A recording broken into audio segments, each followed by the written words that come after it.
At the Supreme Court of the United States, where the justices are hearing a high-profile case over abortion access, it's the first time the justices are reviewing a state restriction on abortion since they overturned Roe versus Wade almost 2 years ago.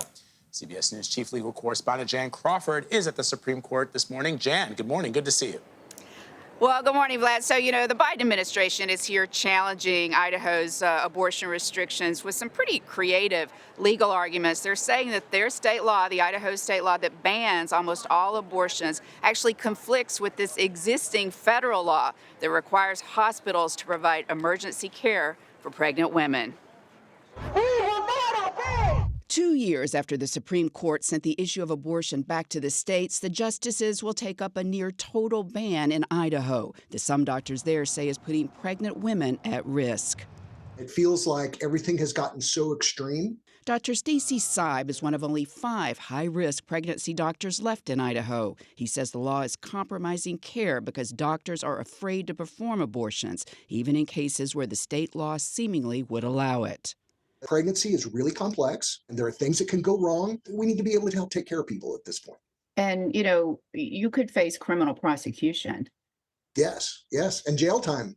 The Biden administration sued to block Idaho's law, which bans almost all abortions with narrow exceptions to save a pregnant woman's life or in cases of rape or incest, arguing it conflicts with the federal law that requires hospitals to provide necessary stabilizing treatment for pregnant women, treatment that may include abortions. They continue to say that this is putting women's lives in jeopardy, and it is not. Idaho Attorney General Raul Labrador says the state's law already allows an abortion if the woman's life is at risk and accuses the Biden administration of trying to find a backdoor way to broaden abortion access in states like Idaho. There will be more abortions happening in hospitals because they will create an exception that will allow any type of abortion to happen in the state of Idaho.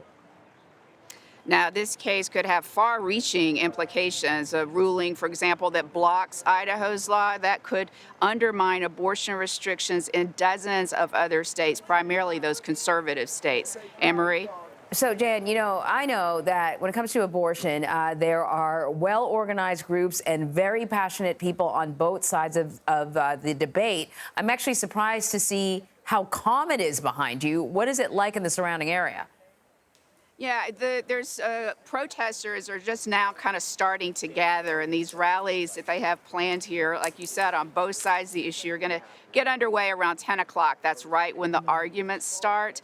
So we won't really be able to hear them inside the courtroom, no matter how loud they get out here. And I think they're going to be pretty loud. You've got a lot of abortion rights groups down toward the end of this sidewalk, and then right closer to me in the center of the court plaza are anti-abortion rights rallies that are planned, and they've got massive loudspeakers. So it will be loud and it will be contentious, obviously, on an issue like this that is so divisive. Right. And of course, states are grappling with this problem in their own individual ways. But I wonder, could the outcome of this case have an impact on other states? Oh, without question. I mean, and that's kind of the stakes that the anti-abortion rights groups are pointing to. They're saying, like, look, the Supreme Court said this was up to the states. And so, if you're in Alabama or Mississippi or whatever, and you have passed now these pretty restrictive laws or near total bans on abortion, they're saying that this case could actually undermine those efforts, because if the Supreme Court agrees with the Biden administration, which we'll see how the arguments go, I think it's probably unlikely they will do that. But if the court were to agree with the Biden administration and block this Idaho law, that would call into question all those other abortion restrictions in states across the country. Certainly one to watch closely. Jan, thank you so much.